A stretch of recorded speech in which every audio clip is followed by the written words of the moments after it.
Aleluia. Boa noite, irmãos. Olhe, se não tivesse mais a ministração da palavra para ser feita, Deus já falou aqui. Amém? Na verdade, desde os louvores, Deus está ministrando. Você se apercebe disso? E você se apercebe que a nota do Espírito para essa noite é liberdade? Meu Deus, se eu não falei, eu pensei ali, eu digo, Senhor, já tudo que eu ia dizer já foi dito. Porque esse é o tema. Eu até anotei aqui o tema de uma palavra que o Senhor trouxe no meu coração essa semana. Eu nem sabia que ia ministrar, mas eu desconfiava, né? E eu estava estudando e de repente me veio essa impressão no coração. E quando eu fui convidada para ministrar, eu falei, deve ser essa a palavra, né? Deixa eu só encontrar aqui que eu anotei. E enquanto eu estava ali buscando testificação do Espírito para saber se era essa a palavra, né, Tina começou a ministrar sobre somos livres do pecado, somos livres, somos livres, somos livres. Eu falei, essa é a nota do Espírito para essa noite. E eu entendo que quando Deus tem uma palavra para a sua igreja, porque há uma necessidade. Amém? Enquanto eu estava meditando sobre essas coisas, durante a semana, me veio no coração em que a igreja do Senhor anda esquecida de muitas verdades que aprendeu. Né? Paulo disse certa vez que nós precisamos ouvir as mesmas coisas, porque isso vai trazer segurança. Thaísa! Eu gosto de fazer essas coisas, né? Para quebrar o gelo. Mas que bom ver você, querida. Muito bem-vinda sempre. Quem já viu a Thaísa ali? Alguns, né? Mas está escondida ali. Amamos muito a Thaísa. A Thaísa é um dos dinossauros, né, dessa obra. Quando chegamos aqui, Thaísa já estava, né? Patrimônio histórico dessa igreja. Foi a primeira a fundar o departamento de jovens, Libertar, ela que fundou o departamento. Depois ela foi para Florianópolis, amém? E é uma bênção lá. Mas, irmãos, voltando. Então, a nossa mente, irmãos, ela tem a tendência a esquecer das coisas, não é? Então, o que veio no meu coração é que muitas coisas que o Senhor já trouxe como verdade, como liberdade para o nosso coração, nós estamos andando muitas vezes esquecidos dessas coisas, estamos andando como o mundo anda. E quando eu falo como o mundo anda, irmãos, eu não estou dizendo exatamente andando em pecado. Vocês me entendem? Às vezes quando fala assim, está andando como o mundo, aí pensa logo, está andando chamando palavrão e pecando. Não é isso. Mas existe uma forma que o mundo anda. Existe uma maneira que o mundo vive. Existe toda uma forma de falar, uma forma de viver, uma forma de se comportar, de se expressar, de pensar. Que nós muitas vezes estamos andando da mesma forma porque estamos esquecidos da obra da cruz. Mas graças a Deus pela mesa do Senhor, graças a Deus pela ceia, porque a Bíblia nos mostra lá em Coríntios que no dia da ceia é um dia de lembranças. Amém? Ele diz, fazer isso todas as vezes que lembrar de mim. Que fizer isso por causa de mim. E essa lembrança é lembrança não daquele momento de dor que Jesus viveu, mas é a lembrança da obra completa que ele fez na cruz. Não somente a sua dor, mas a sua morte, a sua ressurreição e muito mais. O porquê que ele fez aquilo. Irmãos, às vezes a gente vive como se Jesus tivesse morrido na cruz apenas para causar em nós um sentimento de emoção. Mas existe um propósito muito mais além, muito mais elevado, pelo qual ele morreu naquela cruz. E eu queria abrir com você abra a sua Bíblia, que eu vou abrir aqui a minha, para a gente ver algo interessante. Foi justamente nesse capítulo aqui que o Senhor me despertou dessas coisas. Eu vou trazer uma ministração rápida, breve, porque nós temos a ceia ainda. E eu creio que Deus já fez muita coisa no coração do seu povo nessa noite. Não há necessidade de acrescentar muito, porque eu sei que Deus já ministrou na sua vida. Se Deus ainda não ministrou no seu coração nada, é porque você está seco, feito uma folha. E olhe, se você está assim, eu quero te exortar, que você está numa zona de muito perigo espiritual. Quando nós nos encontramos em um tempo em que Deus não nos alcança mais, em nenhum momento durante o culto, é porque nós estamos vivendo alheio à vida de Deus, certamente estamos vivendo alheio à comunhão com o Espírito, alheio à palavra, alheio à meditação. Isso é uma zona de muito perigo para você e para mim. Se você está assim, se cuide. Olhe para o seu irmão e diga assim, cuidado, irmão. Crente tem que viver ligado com o alto o tempo todo. Para a gente não cair, irmãos, em engano do diabo. Porque é na presença de Deus que nós encontramos iluminação, direção para a nossa vida. Quando saímos desse ambiente, estamos vivendo de uma forma perigosamente. E Deus não quer que você viva assim. Amém? Amém. Fechando parênteses, Gálatas capítulo 1, versículo 3. Paulo sauda a igreja.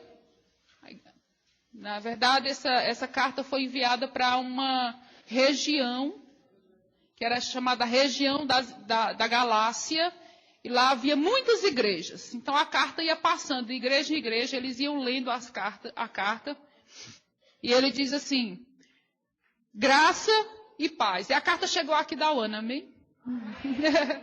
Não estamos na região da Galácia, mas a carta chegou até nós. Deus falando conosco também.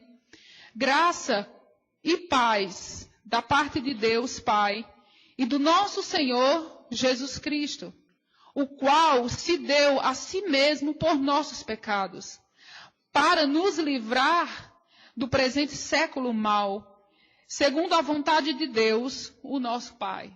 Pare um pouquinho. Tem duas coisas importantes aqui nesse versículo, e essas duas coisas eu quero falar especificamente cada uma delas, e é o tema central, eu acho, não somente da ministração de hoje, mas do culto de hoje. É esse versículo. Primeiro deles, ele diz assim, graça e paz, não é? Nós já vimos a saudação. No 4, ele diz, a primeira coisa é, o qual, quem? O Deus e Pai. Na verdade, Jesus Cristo, desculpe. O qual se deu a si mesmo por nossos pecados. A primeira realidade é essa. Jesus, esse que nós exaltamos nessa noite, esse que nós glorificamos nessa noite, esse que está aqui nessa noite, ele se deu. Ele se esvaziou, ele se doou. Ele não precisava fazer isso, mas ele se deu por amor de mim e de você. Deus viu a tua condição e a minha condição. Lembra onde você estava quando Deus te alcançou. Lembra onde você estava quando você conheceu Jesus. Lembra a sua vida no passado, que vida miserável você e eu vivíamos. Não era assim? Mas Ele nos viu antes mesmo de nós nascermos.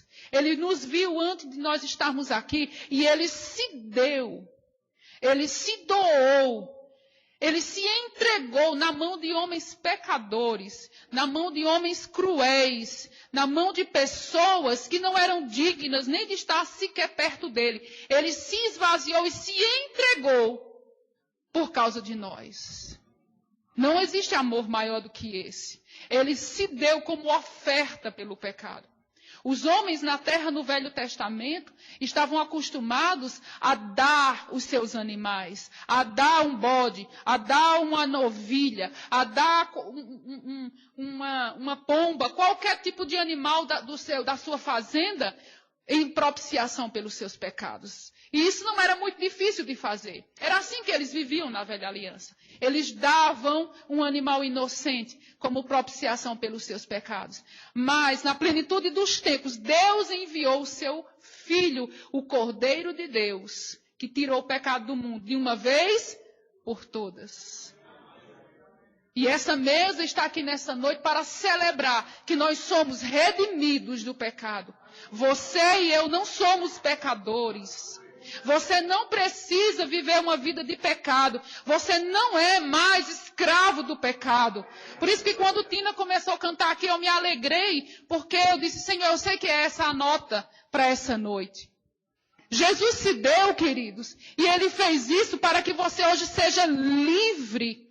A nossa mente pode ser que esteja dizendo, mas eu não sou livre, eu ainda tenho essa área da minha vida que eu sou preso. Mas sabe que a prisão está na mente, no espírito, legalmente existe uma realidade comprada em Cristo Jesus. Uma verdade maior do que a verdade da sua mente. Uma verdade maior do que o seu passado. É a verdade que Deus estabeleceu no seu Filho. Ele deu o seu Filho para que você seja livre do pecado. E o que fazer se a nossa mente muitas vezes ainda está presa naquelas coisas do passado? Paulo diz, renovando a mente com a palavra. Isso que nós estamos fazendo hoje à noite é renovando com a palavra. Estamos ouvindo uma verdade, estamos crendo nessa verdade, recebendo essa verdade e entendendo que ela é uma realidade. Dessa forma, a nossa mente ela vai se conformar ou vai tomar a forma que a palavra de Deus diz. E mais cedo ou mais tarde, você vai se pegar andando e fazendo aquilo que a sua mente tem recebido da parte de Deus. Vocês me entendem? Por isso a necessidade da meditação. Por isso a necessidade de você estar ligado com a palavra. Porque no momento em que nós esquecemos uma verdade como essa, irmãos, ou isso sai do nosso entendimento, nós paramos de meditar, nós paramos de pensar a respeito dessa verdade, nós começamos a andar como o mundo anda, pensar como o mundo pensa. E muitas vezes até cair no engano de pensar, será que eu sou salvo mesmo? Quantos crentes, às vezes eu já conversei e eu pergunto, você tem certeza da sua salvação? Não sei. Você tem certeza que você é perdoado? Não sei. Eu não sei, às vezes confusão chegou. Onde há confusão é porque luz não chegou ainda. Onde tem treva é porque a luz não brilhou. Por que a luz não brilhou? Porque a palavra não está lá.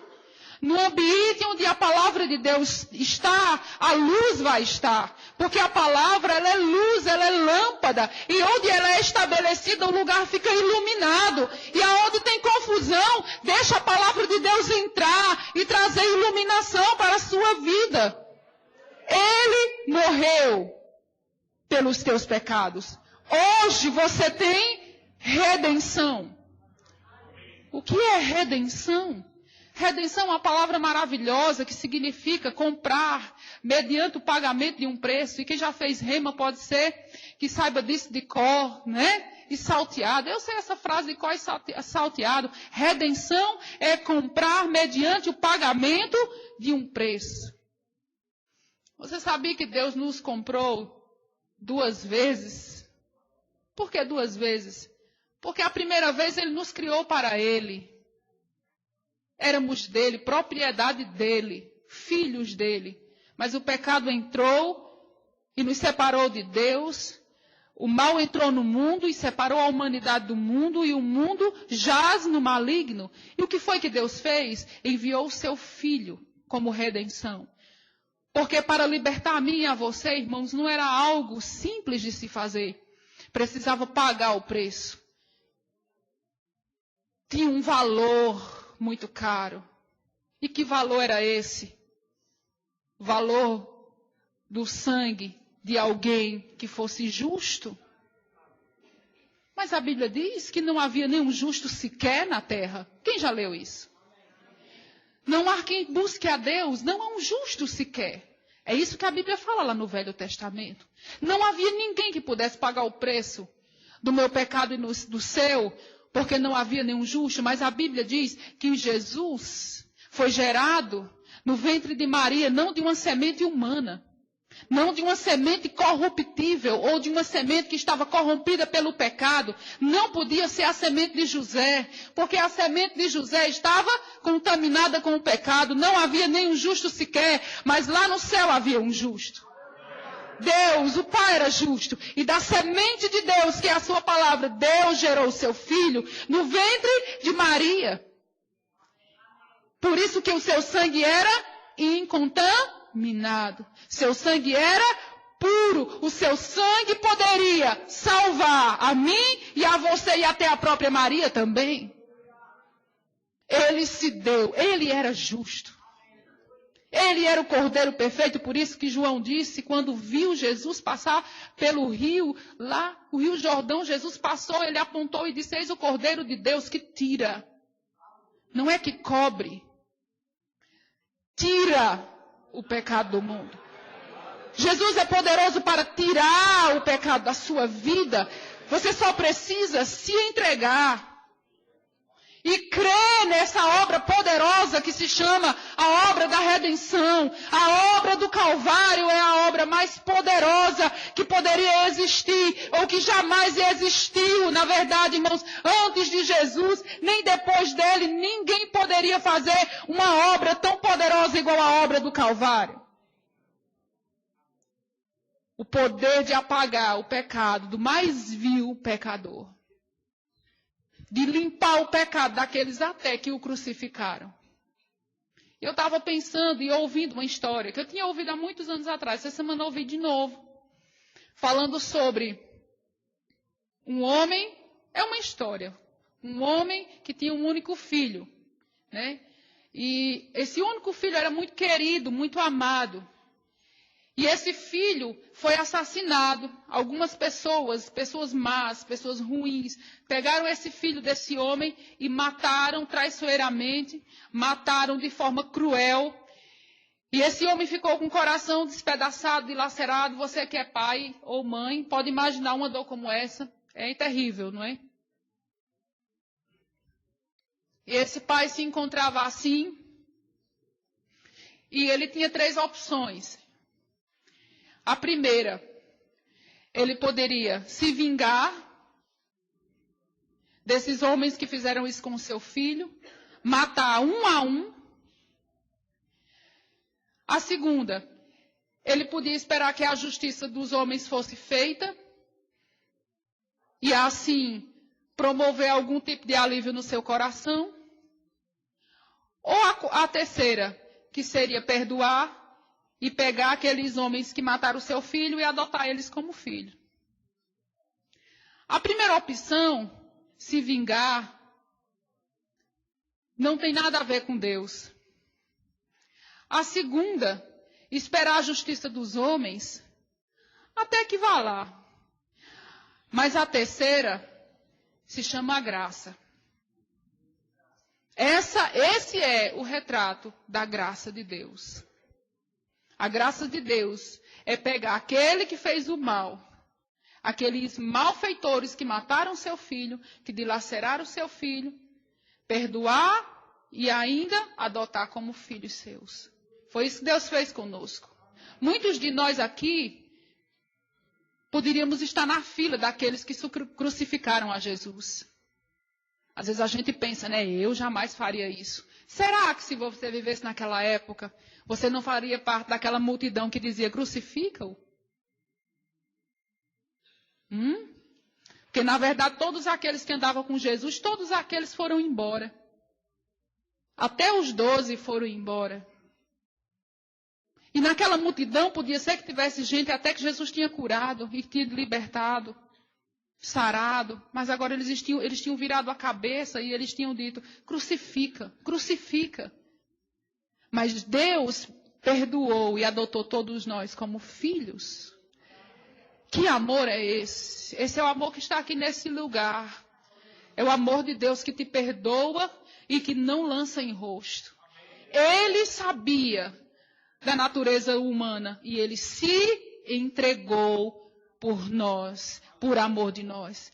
A segunda coisa maravilhosa que eu vejo nesse versículo, que eu estava falando para vocês, que eram 2 coisas. Ele disse, ele se deu pelos nossos pecados. Aí ele diz, para. Diga, para. Na sua Bíblia diz, para. Essa palavra, para, ela é uma conjunção que quer mostrar um propósito, concorda? Ele se entregou para, ou com um propósito, de nos livrar do século presente, ou nos livrar do presente século mal, segundo a vontade de Deus, o nosso Pai. Então o propósito foi nos livrar desse século mal. Abra sua Bíblia em Filipenses 3, um pouco mais à frente. Diz assim: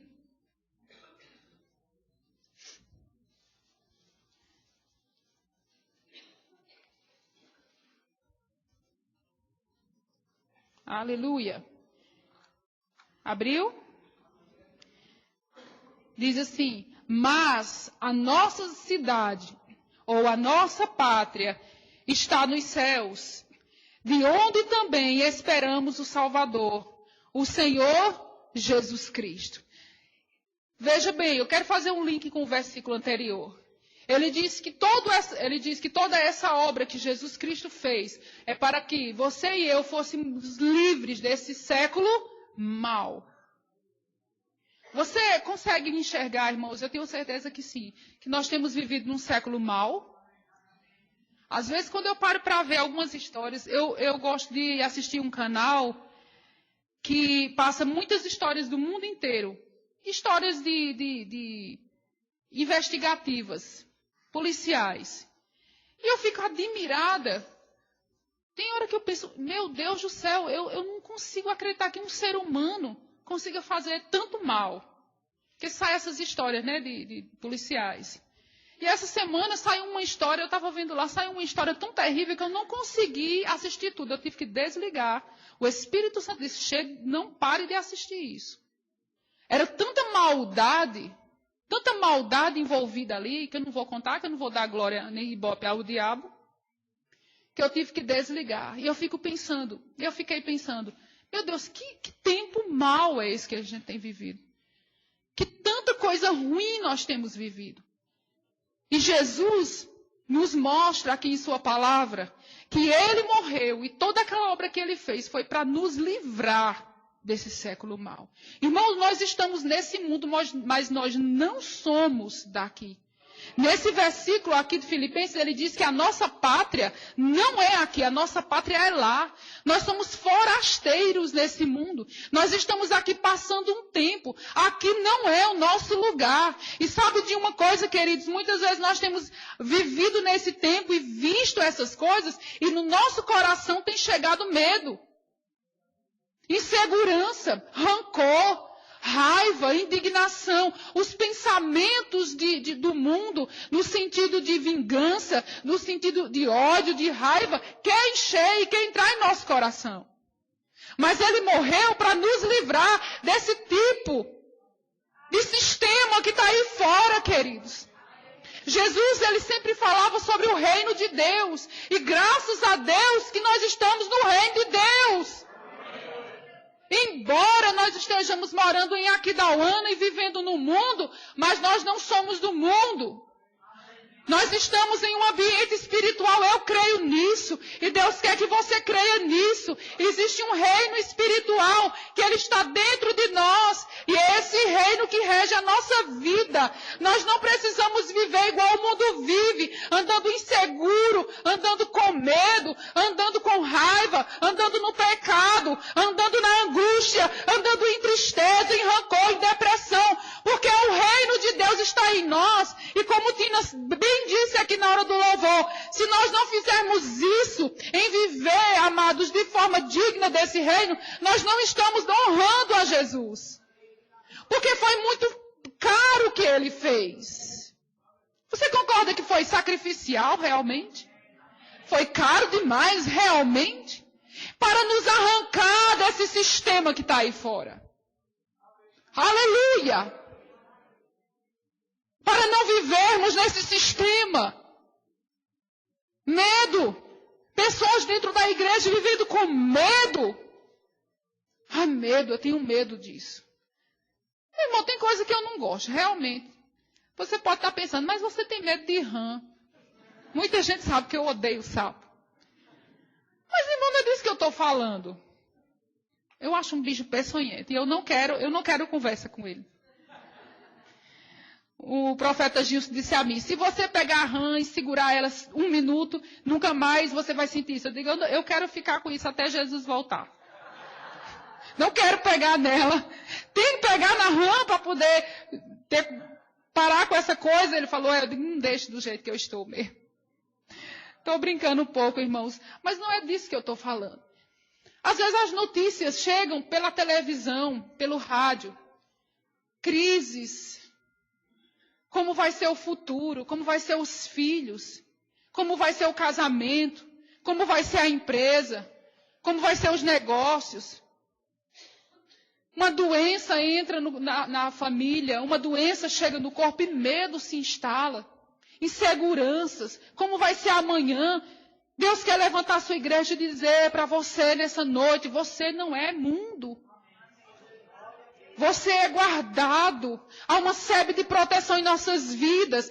Nós estamos nessa noite aqui comemorando uma obra maravilhosa que foi feita. Jesus disse, o reino de Deus, ele não vem com visão aparente. Não, você não pensa, ele está aqui, ele está ali, porque era assim que os judeus pensavam, que Jesus vinha estabelecer uma dinastia para ele, sentar no trono de Israel e governar e botar todo mundo lá para fora, os romanos para fora. Não, esse reino é superior, ele é um reino invisível, ele é um reino particular, ele é um reino que está dentro de cada um que é nascido de novo, ele independe do local, ele independe da geografia, onde é que ele está localizado, ele está onde está cada crente, ali está o reino de Deus. Mesmo que você vá para o fim do mundo, ali está o reino de Deus estabelecido. E o reino de Deus é a justiça. O reino de Deus é a justiça, ele é paz, é alegria no Espírito Santo, é uma nova forma de viver, é liberdade. Por isso que quando cantamos liberdade está nesse lugar. Não é nesse lugar, não é nessas paredes. Liberdade está em mim. O reino de Deus está em vós, Jesus disse. Ele diz aqui em Lucas 17. Abra lá.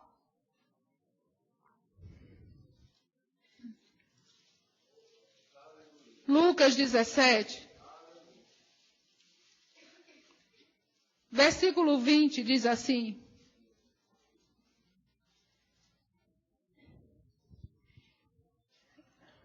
Respondendo Jesus disse. Desculpe, 20. Vamos ver do 19. E disse-lhe, levanta-te e vai, a tua fé te salvou.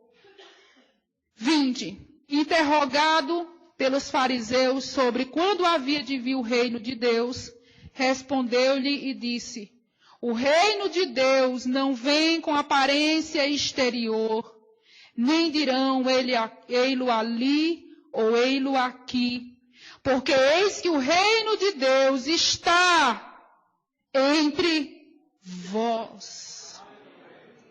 O reino de Deus era Jesus na terra. Jesus veio estabelecer um reino, queridos. Jesus não veio, eu sempre falei, já falei isso aqui, vocês já têm ouvido, mas relembrando, o reino de Deus não é uma religião, meu querido. Às vezes a gente tem aquela impressão, aquela pensamento crentez, né?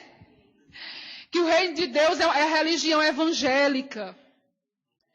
O reino de Deus é a lei dos crentes, né? Eu agora vou entrar na lei dos crentes. O reino de Deus não é nada disso. O reino de Deus, queridos, é Jesus nascendo no seu coração. É Jesus vivendo dentro de você. O reino de Deus é um lugar onde Deus governa. O reino de Deus é um lugar onde Deus é o rei, é o Senhor, é o reino dele. O diabo não entra lá. E só quem está lá é aquele que é filho. E só quem está lá é aquele que é nascido. E só quem está lá é aquele que tem um pai como Deus. Ou tem Deus como pai. Vocês me entendem? Não está fora, está dentro. O reino de Deus está entre vós, está dentro, agora na nova aliança, dentro de você. Nós vivemos no mundo, estamos no mundo, mas não somos do mundo. As leis do mundo não regem a nossa vida. O que o mundo pensa não é o que o reino de Deus pensa. O que o reino de Deus pensa é o que está na palavra de Deus. Jesus, aqui, abra sua Bíblia. Quero ler mais um versículo para você sobre isso. Eu acho que aqui em João 17, ele ainda fala mais alguma coisa sobre o reino. João 17, verso 9.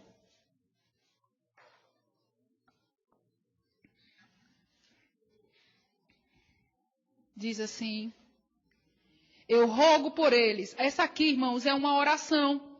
Jesus orando por nós. Eu rogo por eles. Não rogo pelo mundo, mas por aqueles que me deste. Você foi dado para Jesus? Por Deus. Aqueles que me deste, porque são teus. E todas as minhas coisas são tuas. E as tuas coisas são minhas. E nisso sou glorificado. E eu já não estou mais no mundo, mas eles estão no mundo. E eu vou para ti, Pai Santo. Guarda-os em teu nome, aqueles que me deste, para que sejam um, assim como nós. Estando eu com eles no mundo, guardava-os em teu nome. Tenho guardado aqueles que tu me deste, e nenhum deles se perdeu, senão o filho da perdição, para que se cumprisse a Escritura. Verso 13. Mas agora vou para ti, e digo isto no mundo, para que tenham a minha alegria completa em si mesmos. Dê-lhes a tua palavra, e o mundo os odiou, porque não são do mundo, assim como eu também não sou do mundo. Não peço que os tires do mundo, mas que os livres do mal. Aleluia, que oração poderosa. Você acredita que Deus respondeu Jesus? Engraçado, irmãos, que Jesus não pediu para tirar a gente do mundo. Olha, podia ter pedido, né? Ô, Pai, tira eles do mundo, bota tudo pertinho de mim já. Não, seria bom, isso vai acontecer um dia. Mas ele disse: Pai, não tire do mundo, mas livre do mal. Jesus não requisitou para tirar você desse mundo. Mas uma coisa é certa, se você crer nessa oração que Jesus fez ao Pai, você pode ter certeza que esteja onde estiver, se você crer na palavra de Deus, você está livre do mal. Você pode passar no meio de um batalhão de demônios, você é livre do mal. A peste que assola de dia, a enfermidade, a crise, tudo que há no mundo, o pecado, a perdição, a angústia, a tristeza, o mal do século chamado depressão, tudo isso pode estar no mundo, mas você é guardado, querido, você é livre. Jesus orou por você: Pai, guarda eles do mal, Pai, não deixa que o mal toque a vida deles. Eu recebo isso na minha vida. A Bíblia diz lá em Isaías capítulo 60, versículo 2. Você pode ler depois em casa. Jesus dizendo, o profeta Isaías dizendo, ele disse: as trevas cobrirão a terra, e a escuridão cobrirá os povos, mas sobre ti resplandecerá a glória do Senhor. Por causa de Jesus, por causa da morte de Jesus, a nossa vida resplandece a glória do Senhor. Queridos, a sua vida é para resplandecer a glória do Senhor Jesus. A sua vida é para trazer a transmissão da glória de Jesus. Você é a igreja de Jesus na terra, querido. Onde você está, onde você chega, Jesus está, Jesus chega. A glória de Deus está em você, o reino de Deus está em você. Sabe, você nasceu para estar em movimento. A vida dentro de você. Então Deus quer que você esteja em movimento. Aonde você chegar, onde você estiver. Se tem depressão lá, se tem doença lá, se tem treva lá, abra sua boca, declare a palavra de Deus, porque é um poder que habita em você, sabe, queridos? Há uma vida que está em você, e essa vida, ela precisa estar em movimento. Não pense que é de você mesmo, é porque Ele morreu para isso. Foi para esse propósito, te livrar do pecado, te tirar das trevas e te estabelecer no reino de Deus, aonde a vida de Deus está, aonde não há falta, aonde não há medo, aonde não há intimidação, aonde não há prisão, aonde somos livres em Deus verdadeiramente, você é, aleluia. E hoje à noite, queridos, Deus quer que você tenha isso em mente. Deus quer que você tenha isso no coração a participar dessa mesa. Porque essa é uma mesa chamada a mesa da liberdade. É a mesa onde nós nos lembramos tudo que Ele fez. Jesus morreu pelos meus pecados, eu sou livre do pecado. Eu sou perdoado. Você pode ter pecado há 5 minutos atrás. Ou há 1 hora atrás. Esse sangue do Cordeiro, Ele te purifica, Ele te limpa, Ele te restaura, Ele arranca, seja o que for. Ele te liberta. Aleluia. E te mantém livre. Olhe, não apenas seja, mas se mantenha em liberdade. Esse é um exercício da fé feito diariamente. Sou livre, mas eu me mantenho na liberdade de Cristo Jesus. E a segunda coisa, Ele fez isso para me livrar do século mau, para te livrar do sistema do século mau. O mal não vai tocar a sua vida se você crer. Não é porque você deixou sua Bíblia aberta no Salmo 91 que você é livre. É porque o Salmo 91 está aberto no seu coração e saindo pela sua boca. Quando a palavra de Deus sai pela sua boca, ela sai com poder. Você quer ver o poder da palavra em operação? Quem quer? Então comece a falar a palavra. Sabe aquela área da sua vida que está sem forma e vazia? Libere a palavra de Deus naquela área. Fale a palavra de Deus naquela área. Declare o que a Bíblia diz naquela área. Até que você veja cumprido na sua vida. Até você vendo aquilo estabelecido. Até você ver aquilo funcionando na sua vida. Lance a semente onde há uma sequidão. Lance a semente onde você precisa. E o reino de Deus estará estabelecido naquele lugar onde você tem necessidade. Onde a sua família tem necessidade. Creia no poder da palavra de Deus. Ele é o martelo que esmiuça a penha. Ela é poderosa para criar aquilo que não existe. Da mesma forma que Deus falou lá no início, e Deus disse, haja luz onde havia caos. Quando você fala a palavra de Deus, onde existe um caos, irmãos, vai estabelecer o que Deus tem para estabelecer naquele ambiente. Aleluia. Irmãos, há um poder muito grande em declarar a palavra de Deus. Há um poder muito grande na oração.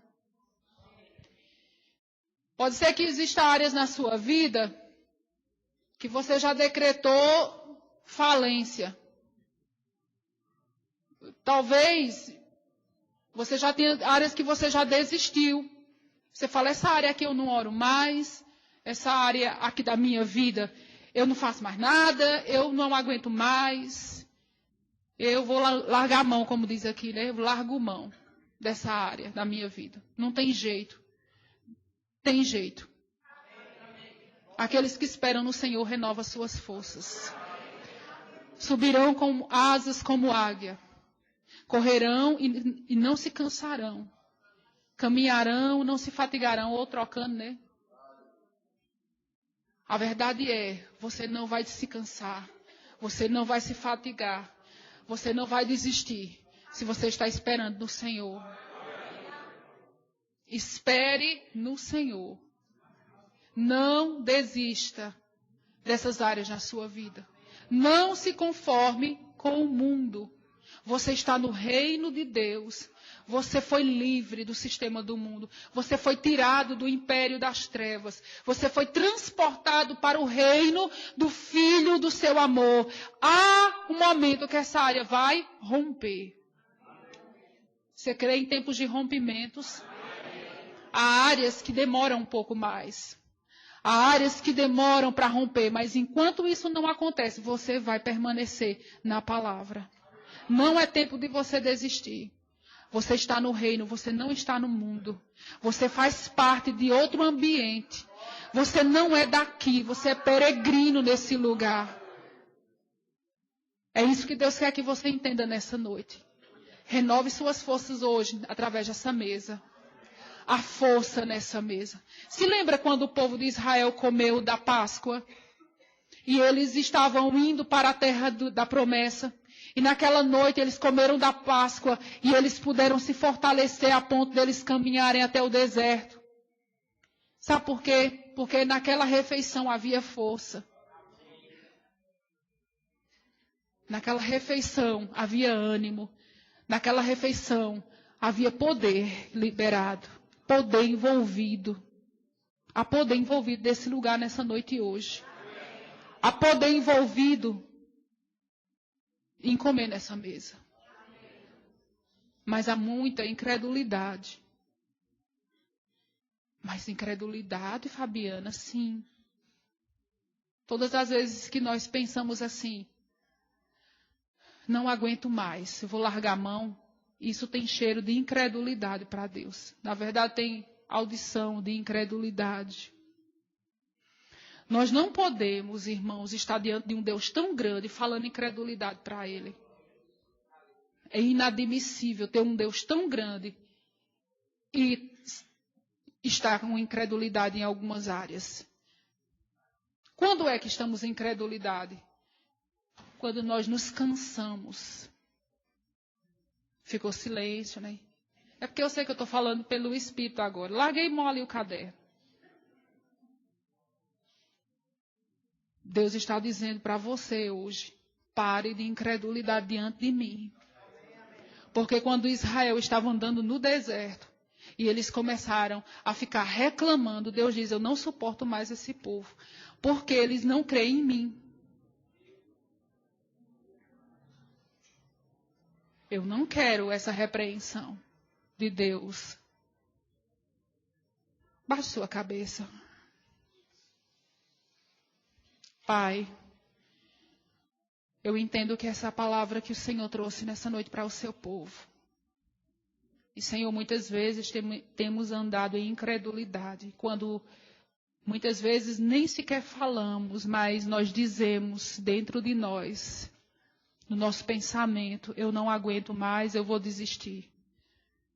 Eu sei que a palavra de Deus diz isso, isso e isso, mas comigo não acontece.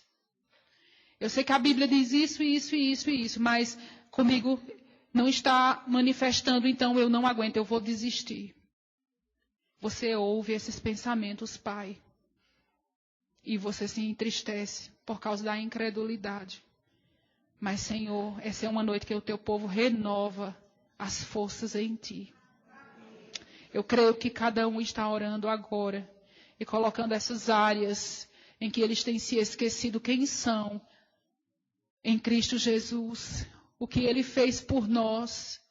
E nós estamos renovando a nossa maneira de pensar e de viver nesse momento, Pai. Te pedimos perdão por todo sentimento e pensamento de incredulidade, de conformação com o mundo. Perdoa-nos, Pai, porque muitas vezes temos perdido a rota e temos vivido em medo, em incredulidade, em tristeza, em rancor, em raiva, como o mundo vive. Mas foi para a liberdade que Cristo nos chamou. Ele morreu para nos livrar desse século mau, desse sistema mau que tenta nos aprisionar e nos levar, Senhor, para uma escravidão mental. Nós somos livres dessas coisas. Para crer na sua palavra e para declarar que a nossa liberdade foi comprada com alto preço e nós não vamos abrir mão dela.